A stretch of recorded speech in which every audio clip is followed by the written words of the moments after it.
ರಾಜನೇ, ಹೀಗೆ ಮಾಡಿದ ಯಜ್ಞವು ಮೋಕ್ಷರೂಪಿ ಫಲವನ್ನು ಕರುಣಿಸುವುದು, ಇದರಲ್ಲಿ ಯಾವುದೇ ಸಂಶಯವಿಲ್ಲ. ಇದಲ್ಲದೆ ಇರುವ ಸಕಾಮಯಜ್ಞಗಳ ಫಲವು ಅನಿತ್ಯವಾಗಿದೆ. ಸ್ವರ್ಗದ ಕಾಮನೆಯುಳ್ಳ ಪುರುಷನು ವಿಧಿಪೂರ್ವಕ ಅಗ್ನಿಹೋತ್ರ ಯಜ್ಞವನ್ನು ಮಾಡಬೇಕೆಂದು ವಿದ್ವಾಂಸರ ಮತ್ತು ವೇದದ ಆಜ್ಞೆಯಾಗಿದೆ. ಇದು ಸರಿಯೇ? ಆದರೆ ನಾನು ತಿಳಿದಂತೆ ಪುಣ್ಯವು ಮುಗಿದು ಹೋದಾಗ ಪುನಃ ಅವನು ಮರ್ತ್ಯಲೋಕದಲ್ಲಿ ಹುಟ್ಟಬೇಕಾಗುತ್ತದೆ. ಆದ್ದರಿಂದ ಅಕ್ಷಯ ಫಲವು ಪುಣ್ಯಫಲ ಕರುಣಿಸುವ ಮಾನಸ ಯಜ್ಞವು ಶ್ರೇಷ್ಠವಾಗಿದೆ. ಆದರೆ ವಿಜಯದ ಅಭಿಲಾಷೆಯುಳ್ಳ ರಾಜನು ಈ ಯಜ್ಞವನ್ನು ನೆರವೇರಿಸಲಾರರು. ರಾಜನೇ, ಈಗ ಕೆಲವು ದಿನಗಳ ಹಿಂದೆ ನೀನು ಸರ್ಪಯಾಗ ಮಾಡಿದ್ದೆ. ಅದು ತಾಮಸವಾಗಿದೆ, ಏಕೆಂದರೆ ನೀಚನಾದ ತಕ್ಷಕನ ವೈರವನ್ನು ಸ್ಮರಿಸುತ್ತಾ ಪ್ರತಿ ಹಿಂಸೆಯ ಭಾವನೆಯಿಂದ ಆ ಯಜ್ಞವು ಮಾಡಲಾಗಿತ್ತು. ಆ ಯಜ್ಞದಲ್ಲಿ ಕೋಟ್ಯಾವಧಿ ಸರ್ಪಗಳನ್ನು ನೀನು ಬೆಂಕಿಯಲ್ಲಿ ಸುಟ್ಟು ಹಾಕಿದೆ.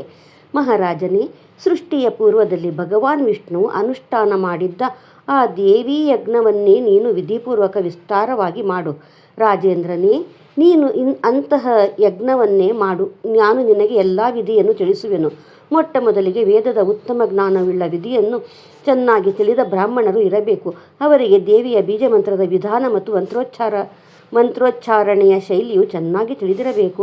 ಅಂತಹ ಬ್ರಾಹ್ಮಣರನ್ನು ಯಾಜಕರನ್ನಾಗಿಸಬೇಕು. ನೀನೇ ಯಜಮಾನನಾಗಿರುವೆ.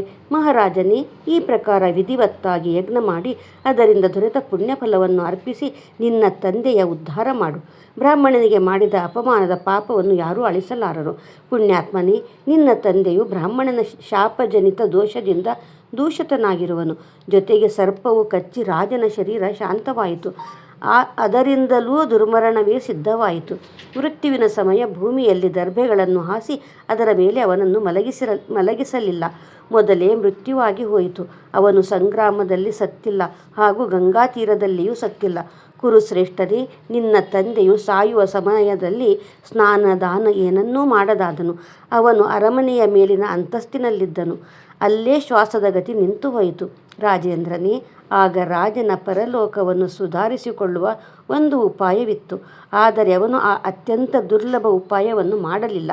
ಆ ಉಪಾಯವು ಪ್ರಾಣಿಯು ಎಲ್ಲೇ ಇರಲಿ ಮೃತ್ಯುವು ತಲೆಯ ಮೇಲೆ ಕುಣಿಯುತ್ತಿದೆ ಎಂದು ತಿಳಿಯಬೇಕು. ಆದ್ದರಿಂದ ಮನಸ್ಸನ್ನು ಎಲ್ಲ ವಿಷಯಗಳಿಂದ ತೊಡೆದು ವೈರಾಗ್ಯವನ್ನು ಅವಲಂಬಿಸಬೇಕು. ಪಂಚಭೂತಗಳಿಂದ ಉಂಟಾದ ನನ್ನ ಈ ಶರೀರವು ದುಃಖದ ಸಾಧನೆಯಾಗಬಲ್ಲದೆ? ಅರೆ, ಈ ಶರೀರ ಈಗಲೇ ಶಾಂತವಾಗಲಿ ಅಥವಾ ಇಚ್ಛಾನುಸಾರ ಇನ್ನೊಂದು ಗಳಿಗೆಯಲ್ಲಿ ಇದರಿಂದ ನನಗೇನು ಸಂಬಂಧವಿದೆ? ನಾನಾದರೂ ಶರೀರದಿಂದ ಬೇರೆಯಾದ ನಿರ್ಗುಣ ಅವಿನಾಶಿ ಆತ್ಮ ಆಗಿರುವೆನು.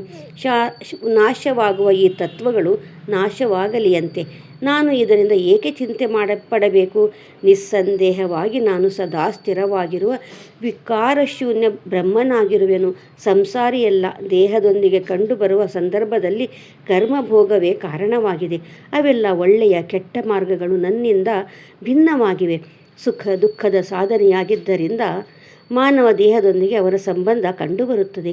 ವಾಸ್ತವವಾಗಿ ನಾನಾದರೂ ಈ ಅತ್ಯಂತ ಭಯಾನಕ ದುಃಖಾಲಯ ಸಂಸಾರದಿಂದ ಬೇರೆಯಾಗಿರುವೆನು. ಈ ಪ್ರಕಾರ ಚಿಂತಿಸುತ್ತಾ ಸಾಯುವ ಪ್ರಾಣಿ ಸ್ನಾನ ದಾನಾದಿ ಎಲ್ಲ ಕ್ರಿಯೆಗಳಲ್ಲಿ ವಂಚಿತನಾಗಿ ಇದ್ದರೂ ಅವನು ಪುನಃ ಹುಟ್ಟುವ ಭಯವನ್ನು ಅನುಭವಿಸಬೇಕಾಗುವುದಿಲ್ಲ. ಇದೇ ಎಲ್ಲಕ್ಕಿಂತ ಉತ್ತಮ ಸಾಧನೆಯಾಗಿದೆ. ಇದು ಯೋಗಿಗಳಿಗೂ ದುರ್ಲಭವಾಗಿದೆ. ರಾಜೇಂದ್ರನೇ, ಬ್ರಾಹ್ಮಣನು ನಿನ್ನ ತಂದೆಗೆ ಶಪಿಸಿದ್ದನು. ಇದನ್ನು ಕೇಳಿಯೂ ರಾಜನು ವೈರಾಗ್ಯವನ್ನು ಆಶ್ರಯಿಸಲಿಲ್ಲ. ಔಷಧ, ಮಣಿ, ಮಂತ್ರ, ಉತ್ತಮೋತ್ತಮ ಯಂತ್ರಗಳ ಸಂಗ್ರಹ ಮಾಡಿದನು. ಒಂದು ಎತ್ತರವಾದ ಭವನದಲ್ಲಿ ನಿಲ್ಲಲು ವ್ಯವಸ್ಥೆ ಮಾಡಿದ್ದನು. ಪರಿಣಾಮ ಅವನು ಭವನದಲ್ಲೇ ಇದ್ದಾಗ ಸರ್ಪವು ಕಚ್ಚಿ ಅವನ ಪ್ರಾಣ ಹೋಯಿತು. ಆದ್ದರಿಂದ ರಾಜೇಂದ್ರನೇ, ನೀನು ನಿನ್ನ ತಂದೆಯ ಉದ್ಧಾರಕ್ಕೆ ಸತ್ಕಾರ್ಯದಲ್ಲಿ ತೊಡಗು. ಸೂತ ಪುರಾಣಿಕರು ಹೇಳುತ್ತಾರೆ, ಅಪಾರ ತೇಜಸ್ವಿ ವ್ಯಾಸರ ಶ್ರೀಮುಖದಿಂದ ಇದನ್ನು ಕೇಳಿದ ಜನಮೇಜಯನು ಅತ್ಯಂತ ದುಃಖದಿಂದ ಗಾಬರಿಗೊಂಡನು. ಅವನ ಕಣ್ಣುಗಳಿಂದ ಕಣ್ಣೀರ ಧಾರೆ ಹರಿಯಿತು. ನನ್ನ ಜೀವನಕ್ಕೆ ಧಿಕ್ಕಾರವಿರಲಿ. ಇದೇ ಕ್ಷಣ ಉತ್ತರಾನಂದನ ನನ್ನ ತಂದೆಯು ದಿವ್ಯ ಸ್ವರ್ಗಕ್ಕೆ ಅಧಿಕಾರಿಯಾಗುವಂತೆ ನಾನೇನು ಮಾಡಲಿ ಎಂದು ದುಃಖಿಸಿದನು. ಇಲ್ಲಿಗೆ 12ನೇ ಅಧ್ಯಾಯ ಮುಕ್ತಾಯವಾಗುತ್ತೆ. ಮುಂದಿನ ಭಾಗದಲ್ಲಿ ಭಗವಾನ್ ವಿಷ್ಣುವು ಮಾಡಿದ ಅಂಬಿಕಾ ಯಜ್ಞ ಮತ್ತು ಆಕಾಶವಾಣಿ. ಜನಮೇಜಯ ರಾಜನು ಹೇಳಿದನು, ಪಿತಾಮಹನೇ, ಅಪಾರ ಶಕ್ತಿಶಾಲಿ ಭಗವಾನ್ ವಿಷ್ಣುವಾದರೂ ಸ್ವಯಂ ಜಗತ್ಕಾರಣನಾಗಿರುವನು. ಹೀಗಿರುವಾಗ ಅವನು ಯಜ್ಞ ಮಾಡಿದನೆಂದರೆ ಹೇಗೆ? ಮಹಾಮತಿಯೇ, ಅವನ ಆ ಯಜ್ಞದ ವೇದದ ರಹಸ್ಯ ಬಲ್ಲ ಋತ್ವಿಕ ಕರ್ಮ ಮಾಡುವ ಯಾವ ಯಾವ ಬ್ರಾಹ್ಮಣರು ಸಹಾಯಕರಾಗಿದ್ದರು? ಪರಮ ತಪಸ್ವಿ ಮುನಿಗಳೇ, ನನಗೆ ಇದೆಲ್ಲವನ್ನು ತಿಳಿಸುವ ಕೃಪೆ ಮಾಡಬೇಕು. ಭಗವಾನ್ ವಿಷ್ಣುವು ಮಾಡಿದ ಅಂಬಿಕಾ ಯಜ್ಞವನ್ನು ಕೇಳಿಕೊಂಡ ಬಳಿಕ ನಾನೂ ಅದೇ ಶೈಲಿಯನ್ನು ಅನುಸರಿಸುತ್ತಾ ಎಚ್ಚರಿಕೆಯಿಂದ ಹಾಗೆ ಯಜ್ಞವನ್ನು ಮಾಡುವೆನು. ವ್ಯಾಸರು ಹೇಳಿದರು, ಮಹಾಭಾಗ್ಯಶಾಲಿ ರಾಜನೇ, ಭಗವತಿಯ ಯಜ್ಞವು ಯಾವ ವಿಧಿಯಿಂದ ನೆರವೇರಿತ್ತು ಆ ಪರಮ ಅದ್ಭುತ ಪ್ರಸಂಗವನ್ನು ವಿಸ್ತಾರದಿಂದ ಕೇಳು. ಭಗವತಿ ಭುವನೇಶ್ವರಿಯು ತನ್ನ ವಿಗ್ರಹದಿಂದ 3 ಶಕ್ತಿಗಳನ್ನು ಬೀಳ್ಕೊಟ್ಟಾಗ ಆ 3 ಶಕ್ತಿಯರು ಬ್ರಹ್ಮ, ವಿಷ್ಣು, ಶಂಕರರ ರೂಪಗಳಲ್ಲಿ ಪುರುಷರಾದರು. ಒಂದೊಂದು ಸುಂದರ ವಿಮಾನದಲ್ಲಿ ಅವರ ಆಸನವಿತ್ತು. ಆಗ ಆ ಪ್ರಧಾನ ದೇವತೆಗಳ ಮುಂದೆ ಭಯಂಕರ ಜಲಾರ್ಣವವೇ ಕಂಡುಬರುತ್ತಿತ್ತು. ಆದ್ದರಿಂದ ಅವರು ವಾಸಿಸಲು ಸ್ಥಾನವನ್ನು ನಿರ್ಮಿಸತೊಡಗಿದರು.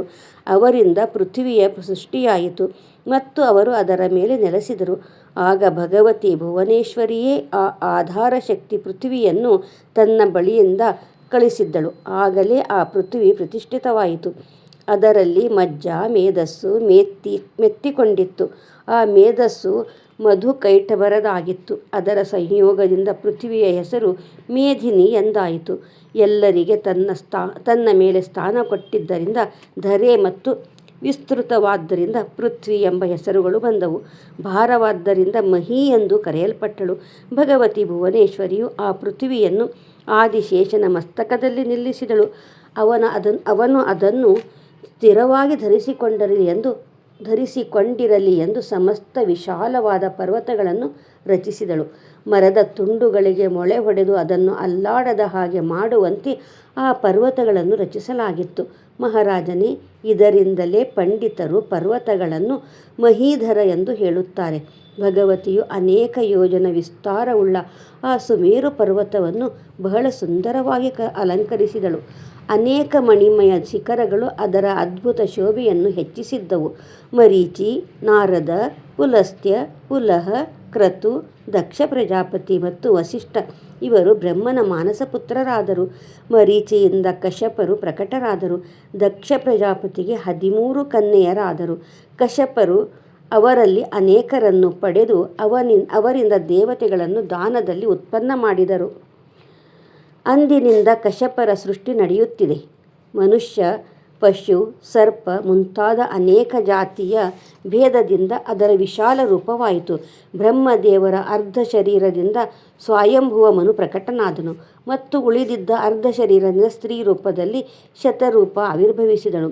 ಅದೇ ಮನು ಮತ್ತು ಶತರೂಪ ಇವರಿಂದ ಪ್ರಿಯವ್ರತ ಉತ್ಥಾನಪಾದರೆಂಬ 2 ಪುತ್ರರಾದರು. ಅತ್ಯಂತ ಸುಂದರಿಯರಾದ ಉತ್ತಮ ಗುಣವುಳ್ಳ 3 ಕನ್ಯೆಯರು ಹುಟ್ಟಿದರು.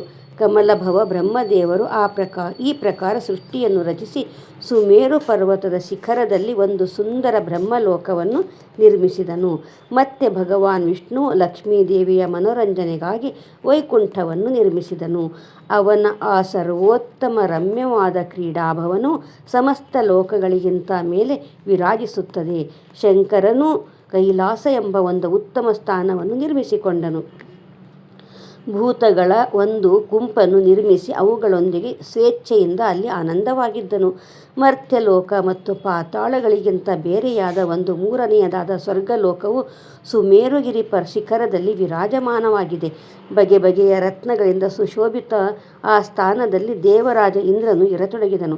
ಸಮುದ್ರ ಮಂಥನದಲ್ಲಿ ಉತ್ತಮ ಪಾರಿಜಾತ ವೃಕ್ಷ, 4 ದಂತಗಳುಳ್ಳ ಐರಾವತ ಆನೆ, ಎಲ್ಲ ಇಚ್ಛೆಗಳನ್ನು ಪೂರ್ಣಗೊಳಿಸುವ ಕಾಮಧೇನು, ಗೋವು, ಉಚ್ಚೈಶ್ರವಸ್ಸು, ಕುದುರೆ, ರಂಭಾದಿ ಅನೇಕ ಅಪ್ಸರೆಯರು ಹೊರಟರು. ಸ್ವರ್ಗವನ್ನು ಶೋಭಿತಗೊಳಿಸುವ ಇವೆಲ್ಲವನ್ನು ಇಂದ್ರನು ತನ್ನ ಬಳಿಯಲ್ಲಿ ಇರಿಸಿಕೊಂಡನು. ಬಳಿಕ ಸಮುದ್ರದಿಂದ ಧನ್ವಂತರಿ, ಚಂದ್ರನು ಪ್ರಕಟರಾಗಿ ಅನೇಕ ಗಣಗಳೊಂದಿಗೆ ಸ್ವರ್ಗದಲ್ಲಿ ಇದ್ದು ಶೋಭಿಸುತ್ತಿದ್ದರು. ರಾಜೇಂದ್ರನೇ, ಈ ರೀತಿಯಿಂದ 3 ಪ್ರಕಾರದ ಸೃಷ್ಟಿ ಪ್ರಕಟವಾಯಿತು.